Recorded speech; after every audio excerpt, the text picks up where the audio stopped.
आप सभी को मेरा नमस्कार। स्वागत है आपका अपने चैनल सुनहरी कहानियाँ में।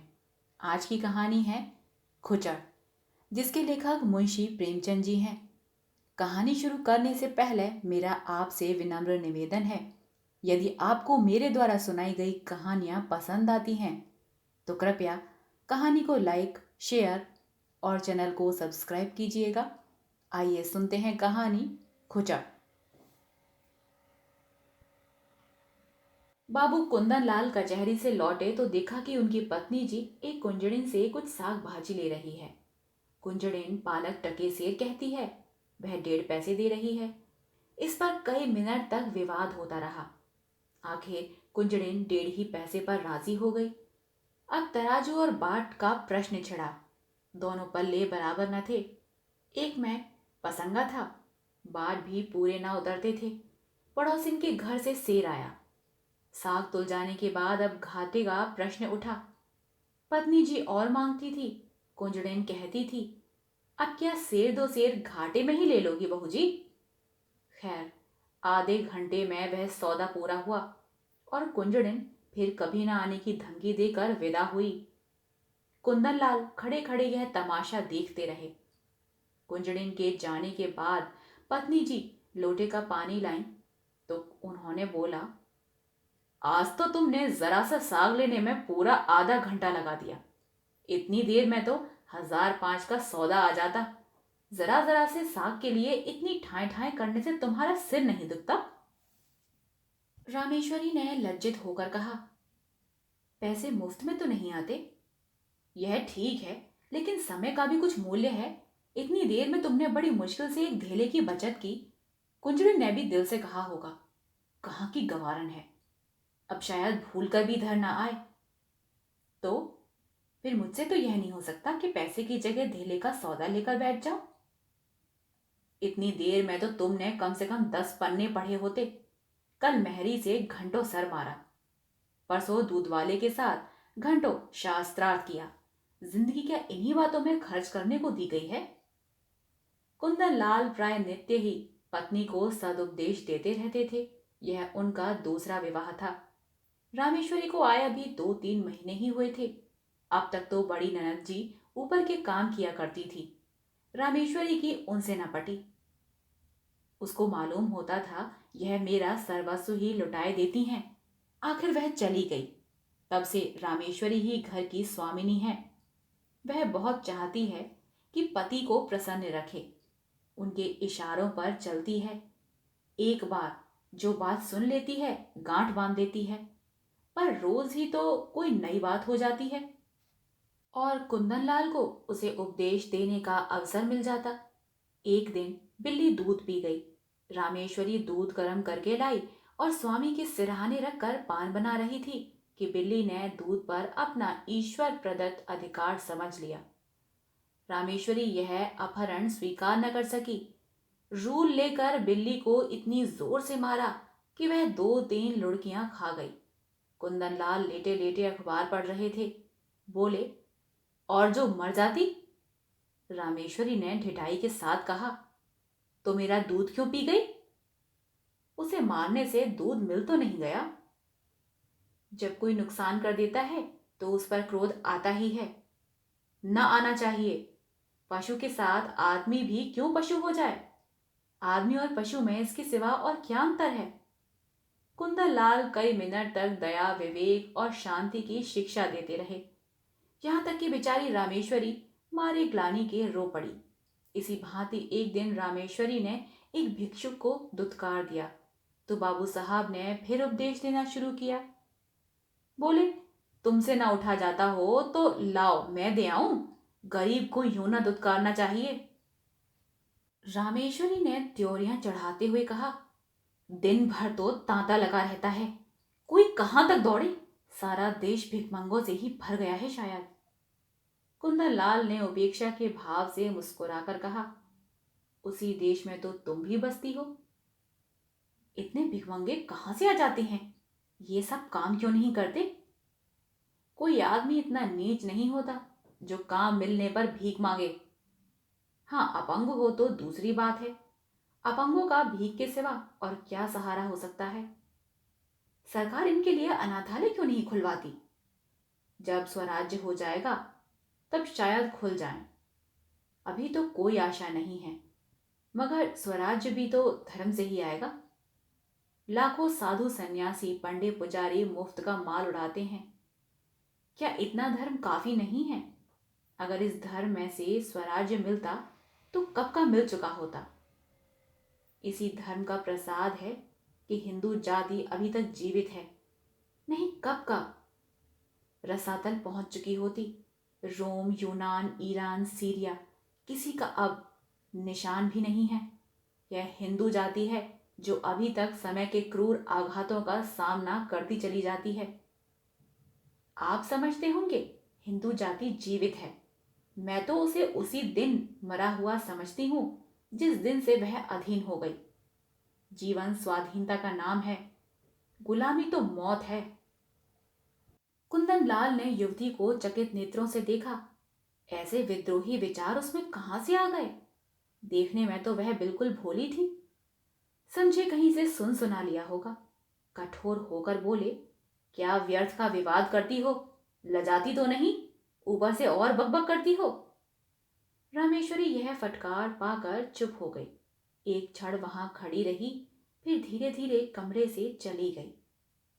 एक दिन कुंदन लाल ने कई मित्रों की दावत की। रामेश्वरी सवेरे से रसोई में घुसी तो शाम तक सिर न उठा सकी। उसे यह बेकार बुरी मालूम हो रही थी। अगर दोस्तों की दावत करनी थी तो खाना बनवाने का कोई प्रबंध क्यों नहीं किया? सारा बोझ उसी के सिर क्यों डाल दिया? उससे एक बार पूछ तो लिया होता कि दावत करूं या ना करूं। होता तब भी यही जो अब हो रहा था। वह दावत के प्रस्ताव का बड़ी खुशी से अनुमोदन करती। तब वह समझती दावत मैं कर रही हूं।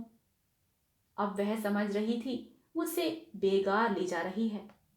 खैर, भोजन तैयार हुआ। लोगों ने भोजन किया और चले गए, मगर मुंशी जी मुंह फुलाए बैठे हुए थे। रामेश्वरी ने कहा, तुम क्यों नहीं खा लेते? क्या अभी सवेरा है? बाबू साहब ने आंखें फाड़कर कहा, क्या खा लूं? यह खाना है या बैलों की सानी? रामेश्वरी के सिर से पांव तक आग लग गई। सारा दिन चूल्हे के सामने जली, उसका यह पुरस्कार। बोली, मुझसे जैसा हो सका बनाया। जो बात अपने बस की नहीं है उसके लिए क्या करती? पूड़ियां सब बेसर हैं। होंगी। कचौड़ी में इतना नमक था कि किसी ने छुआ तक नहीं होगा। हलवा अच्छी तरह भुना नहीं, कचैयां आ रही थीं। आती होंगी। शोरबा इतना पतला था जैसे चाय। अरे होगा। स्त्री का पहला धर्म यह है कि वह रसोई के काम में चतुर हो। फिर उपदेशों का तार बंधा, यहां तक कि रामेश्वरी ऊब कर चली गई। 5-6 महीने गुजर गए। एक दिन कुंदन लाल के एक दूर के संबंधी उनसे मिलने आए। रामेश्वरी को ज्यों ही उनकी खबर मिली, जलपान के लिए मिठाइयां भेजी और मेहरी से कहला भेजा, आज यहीं भोजन कीजिएगा। वह महाशय फूले न समाये। बोरियां बंधना लेकर पहुंच गए और डेरा डाल दिया। 1 हफ्ता गुजर गया। आप टलने का नाम भी नहीं लेते। आवभगत में कोई कमी होती तो शायद उन्हें कुछ चिंता होती, पर रामेश्वरी उनकी सेवा सत्कार में जी जान से लगी हुई थी। फिर वह भला क्यों हटने लगे? एक दिन कुंदन लाल ने कहा, तुमने यह बुरा रोग पाला है। रामेश्वरी ने चौंक कर पूछा, कैसा रोग? इन्हें टहला क्यों नहीं देती? मेरा क्या बिगाड़ रहे हैं? कम से कम 10 की रोज चपत दे रहे हैं, और अगर यही खातिरदारी रही तो शायद जीते जी टलेंगे भी नहीं। मुझसे तो यह नहीं हो सकता कि कोई 2-4 दिन के लिए आ जाए तो उसके सिर हो जाऊं। जब तक उनकी इच्छा है रहें। अरे ऐसे मुफ्तखोरों का सत्कार करना पाप है। अगर तुमने इतना सिर न चढ़ाया होता तो अब तक लंबा ना हुआ होता। जब दिन में 3 बार भोजन और 50 बार पान मिलता है तो उसे कुत्ते ने काटा है जो अपने घर जाए। रोटी का चोर बनना तो अच्छा नहीं। कुपात्र और सुपात्र का विचार तो कर लेना चाहिए। ऐसे आलसियों को खिलाना पिलाना वास्तव में उन्हें जहर देना है। जहर से तो केवल प्राण निकल जाते हैं, यह खातिरदारी तो आत्मा का सर्वनाश कर देती है। अगर यह हजरत महीने भर भी यहाँ रह गए तो फिर जिंदगी भर के लिए बेकार हो जाएंगे। फिर इनसे कुछ ना होगा और इसका सारा दोष तुम्हारे सिर होगा। तर्क का तांता बंध गया। प्रमाणों की झड़ी लग गई। रामेश्वरी खिसिया कर चली गई। कुंदन लाल उससे कभी संतुष्ट भी हो सकते हैं। उनके उपदेशों की वर्षा कभी बंद भी हो सकती है। यह प्रश्न उसके मन में बार बार उठने लगा। एक दिन देहात से भैंस का ताजा घी आया। इधर महीनों से बाजार का घी खाते खाते नाक में दम हो रहा था। रामेश्वरी ने उसे खौलाया, उसमें लौ डाली और कहाड़ से निकालकर एक मटकी में रख दिया। उसकी सौंधी सौंधी सुगंध से सारा घर महक रहा था। मेहरी चौका बर्तन करने आई तो उसने चाहा कि मटकी चौके से उठाकर छींके या आला पर रख दे, पर संयोग की बात, उसने मटकी उठाई तो उसके हाथ से मटकी छूटकर गिर पड़ी। सारा घी बह गया। धमाका सुनकर रामेश्वरी दौड़ी तो मेहरी खड़ी रो रही थी और मटकी चूर चूर हो गई थी। तड़प कर बोली, मटकी कैसे टूट गई? मैं तेरी तलब से काट लूंगी। राम राम, सारा घी मिट्टी में मिला दिया। तेरी आंखें फूट गई थी क्या? या हाथों में दम नहीं था? इतनी दूर से मंगाया था, इतनी मेहनत से गर्म किया, मगर एक बूंद भी गले से नीचे न गया। अब खड़ी बिसूर क्या रही है? जा अपना काम कर। मेहरी ने आंसू पोंछ कर कहा, बहू जी, अब तो चूक हो गई। चाहे तलब काटो चाहे जान मारो। मैंने तो सोचा उठाकर आले पर रख दूं तो चौका लगाऊं। क्या जानती थी कि भाग्य में यह लिखा था। न जाने किसका मुंह देखकर उठी थी। रामेश्वरी बोली, मैं कुछ नहीं जानती। सब रुपए तेरी तलब से वसूल कर लूंगी। 1 रुपया जुर्माना न किया तो कहना। मर जाऊंगी सरकार, कहीं 1 पैसे का ठिकाना नहीं है। मर जा या जी जा, मैं कुछ नहीं जानती। मेहरी ने 1 मिनट तक कुछ सोचा और बोली, अच्छा काट लीजिए सरकार। आपसे सब्र नहीं होता, मैं सब्र कर लूंगी। यही ना होगा, भूखों मर जाऊंगी। जीकर ही कौन सा सुख भोग रही हूं कि मरने को डरूं। समझ लूंगी 1 महीना कोई काम ना किया, आदमी से बड़ा बड़ा नुकसान हो जाता है। यह तो घी ही था। रामेश्वरी को एक ही क्षण में मेहरी पर दया आ गई। बोली, तू भूखों मर जाएगी तो मेरा काम कौन करेगा? काम करना होगा तो महाराज खिलाइएगा, न कराना होगा तो भूखों मारिएगा। आज से आकर आप ही के द्वार पर सोया करूंगी। रामेश्वरी बोली, सच कहती हूं, आज तूने बड़ा नुकसान कर डाला। मैं तो आप ही पछता रही हूं सरकार। जा गोबर से चौका लीप दे, मटकी के टुकड़े दूर फेंक दे और बाजार से घी लेती आ। मेहरी ने खुश होकर चौका गोबर से लीपा और मटकी के टुकड़े बटोर ही रही थी कि कुंदन लाल आ गए और हांडी टूटी देखकर बोले, यह हांडी कैसे टूट गई? रामेश्वरी ने कहा, मेहरी उठाकर ऊपर रख रही थी, उसी के हाथ से छूट पड़ी। कुंदन लाल ने चिल्लाकर कहा, तो सारा घी बह गया? और क्या, कुछ बचा ही नहीं है। तुमने मेहरी से कुछ कहा नहीं? क्या कहती, उसने जानबूझकर तो गिरा नहीं दिया। तो यह नुकसान कौन उठाएगा? हम उठाएंगे और कौन उठाएगा? अगर मेरे ही हाथ से छूट पड़ती तो क्या हाथ काट लेती? कुंदन लाल ने होठ चबाकर कहा, तुम्हारी कोई बात मेरी समझ में नहीं आती। जिसने नुकसान किया है उससे वसूल होना चाहिए, यही ईश्वरी नियम है। आंख की जगह आंख, प्राण के बदले प्राण, यह ईसा मसीह जैसे दयालु पुरुष का कथन है। अगर दंड का विधान संसार से उठ जाए तो यहां रहे कौन? सारी पृथ्वी रक्त से लाल हो जाए, हत्यारे दिन दहाड़े लोगों का गला काटने लगें, दंड से ही समाज की मर्यादा कायम है।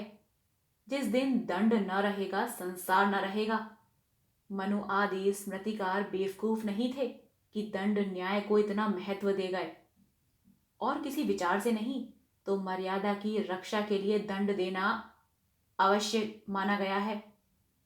ये रुपए मेहरी को देने पड़ेंगे, उसकी मजूरी काटनी पड़ेगी, नहीं तो आज उसने घी का घड़ा लुढ़का दिया है, कल कोई और नुकसान कर डालेगी। रामेश्वरी ने डरते डरते कहा, मैंने तो उसको क्षमा कर दिया है। कुंदन लाल ने आंखें निकाल कर कहा, लेकिन मैं नहीं क्षमा कर सकता। मेहरी द्वार पर खड़ी यह विवाद सुन रही थी। जब उसने देखा कि कुंदन लाल का क्रोध बढ़ता जाता है और मेरे कारण रामेश्वरी को घुड़कियां सुननी पड़ रही हैं, तो उसने सामने जाकर बोला, बाबूजी, अब तो कसूर हो गया। अब सब रुपए मेरी तरफ से काट लीजिएगा। रुपए नहीं है, नहीं तो अभी लाकर आपके हाथ पर रख देती। रामेश्वरी ने उसे घुड़का कर भगा दिया। जा भाग यहां से, तू क्या करने आई है? बड़ी रुपए वाली बनी है। कुंदनलाल ने पत्नी की ओर कठोर नेत्रों से देखकर कहा, तुम क्यों उसकी वकालत कर रही हो? यह मोटी सी बात है, और इसे एक बच्चा भी समझता है कि जो नुकसान करता है उसे उसका दंड भोगना पड़ता है। भाई मैं क्यों 5 रुपए का नुकसान उठाऊं बेवजह? क्यों नहीं इसने मटके को संभाल कर पकड़ा? क्यों इतनी जल्दबाजी की? क्यों तुम्हें बुलाकर मदद नहीं ली? यह साफ इसकी लापरवाही है। यह कहते हुए कुंदन लाल बाहर चले गए। रामेश्वरी इस अपमान से आहत हो उठी। डांटना ही था तो कमरे में बुलाकर एकांत में डांट लेते। मेहरी के सामने उसे रुई की तरह धुन डाला। उसकी समझ में ही ना आता था कि यह किस स्वभाव के आदमी हैं। आज एक बात कहते हैं, कल उसी को काटते हैं, जैसे कोई झक्की आदमी हो। कहाँ तो दया और उदारता के अवतार बनते थे, आज 5 रुपए के लिए प्राण देने लगे। बड़ा मजा आ जाए कल मेहरी बैठी रहे, कभी तो इनके मुख से प्रसन्नता का एक शब्द निकला होता। अब मुझे भी अपना स्वभाव बदलना पड़ेगा। यह सब मेरे सीधे होने का फल है। ज्यों ज्यों मैं तरह देती हूं, यह जामे से बाहर होते हैं। इसका इलाज यही है कि एक कहे तो दो सुनाओ। आखिर कब तक और कहां तक सहूं? कोई हद भी है? जब देखो डांट रहे हैं। जिसके मिजाज का कुछ पता ही ना हो, उसे कौन खुश रख सकता है? उस दिन जरा सा बिल्ली को मार दिया तो आप दया का उपदेश देने लगे। आज वह दया कहाँ चली गई? उनको ठीक करने का यही उपाय है कि समझ लो कोई कुत्ता भौंक रहा है। नहीं, ऐसा क्यों करूं? अपने मन से कोई काम ही ना करूं। जो ये कहे वही करूं, न जौ भर कम न जौ भर ज्यादा। जब इन्हें मेरा कोई काम पसंद नहीं आता तो मुझे क्या कुत्ते ने काटा है जो बरबस अपनी टांग अड़ाऊं? बस यही ठीक है। वह रात भर इसी अधेड़बुन में पड़ी रही। सवेरे कुंदनलाल नदी स्नान करने गए। लौटे तो 9 बज गए थे। घर में जाकर देखा तो चौका बर्तन ना हुआ था। प्राण सूख गए। पूछा, क्या मेहरी नहीं आई? नहीं। तो फिर? जो आपकी आज्ञा। यह तो बड़ी मुश्किल है। हाँ है तो। पड़ोस की मेहरी को क्यों ना बुला लिया? किसके हुक्म से बुलाती? अब हुक्म हुआ है, बुला लेती हूँ। कुंदन लाल बोले, अब बुलाओगी तो खाना कब बनेगा? 9 बज गए, और इतना तो तुम्हें अपनी अकल से काम ले लेना चाहिए था कि मेहरी नहीं आई तो पड़ोस वाली को बुला ले। रामेश्वरी बोली, अगर उस वक्त सरकार पूछते क्यों दूसरी मेहरी बुलाई तो क्या जवाब देती? अपनी अक्ल से काम लेना छोड़ ही दिया है। अब तुम्हारी ही अक्ल से काम लूंगी। मैं यह नहीं चाहती कि कोई मुझे आंखें दिखाए। कुंदन लाल बोले, अच्छा, तो इस वक्त क्या होगा? जो हुजूर का हुक्म हो। तो मुझे बनाती हो? मेरी इतनी मजाल कि मैं आपको बनाऊं? मैं तो हुजूर की बीवी हूं, जो कहिए वह करूं। कुंदन लाल बोले, मैं तो जाता हूं, तुम्हारे जो जी चाहे करो। रामेश्वरी बोली, जाइए, मेरा जी कुछ न चाहेगा ना कुछ करूंगी। आखिर तुम क्या खाओगी? जो आप देंगे वही खा लूंगी। लाओ, बाजार से पूड़ियां ला दूं? रामेश्वरी रुपया निकाल लाई। कुंदनलाल पूड़ियां लाए। इस वक्त का काम चल गया। दफ्तर गए, लौटे तो देर हो गई थी। आते ही आते पूछा, मेहरी आई?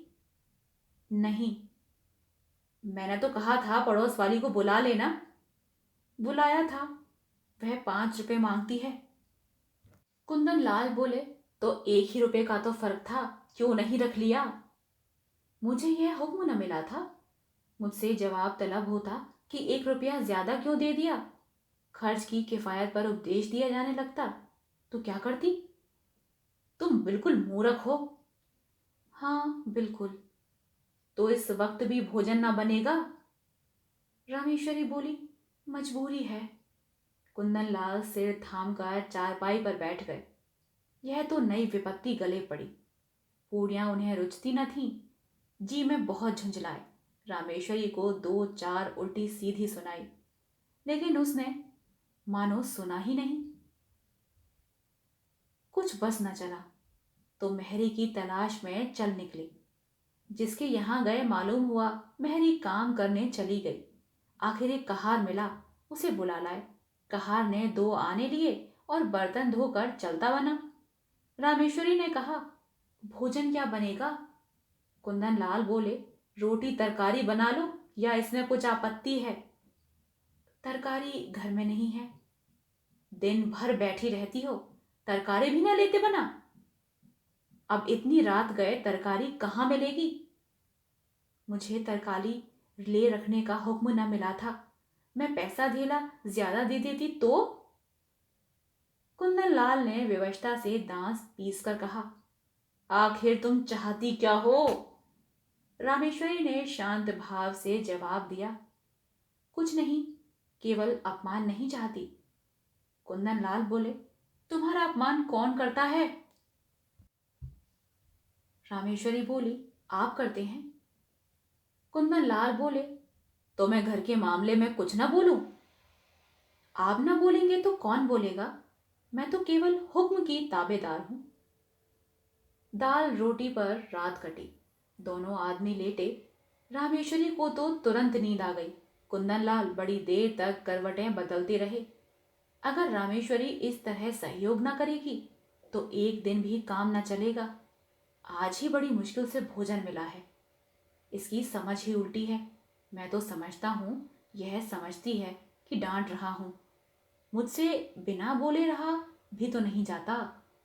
लेकिन अगर बोलने का यह नतीजा है तो फिर बोलना फिजूल है। नुकसान होगा बला से। यह तो न होगा कि दफ्तर से आकर बाजार भागूं। मेहरी से रुपए वसूल करने की बात इसे बुरी लगी और थी भी तो बेजा। रुपए तो न मिले, उल्टे मेहरी ने काम छोड़ दिया। रामेश्वरी को जगाकर बोले, कितना सोती हो तुम? रामेश्वरी बोली, मजूरों को अच्छी नींद आती है। चढ़ाओ मत, मेहरी से रुपए वसूल न करना। वह तो लिए खड़ी है, शायद उसे मालूम हो जाएगा तो काम करने आ जाएगी। रामेश्वरी बोली, अच्छी बात है, कहला भेजूंगी। कुंदन बोला, आज से मैं कान पकड़ता हूं, तुम्हारे बीच में ना बोलूंगा। रामेश्वरी बोली, और मैं जो घर लौटा दूं तो? लौटा दो चाहे मिटा दो, मगर रूठो मत। अगर तुम किसी बात में मेरी सलाह पूछोगी तो ही मैं दूंगा, वरना अपना मुंह ना खोलूंगा। रामेश्वरी बोली, मैं अपमान नहीं सह सकती। कुंदन लाल बोले, इस भूल को क्षमा करो।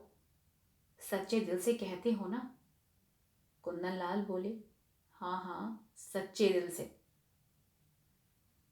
आप सुन रहे थे कहानी खुचड़। आशा करती हूँ आपको यह कहानी पसंद आई हो।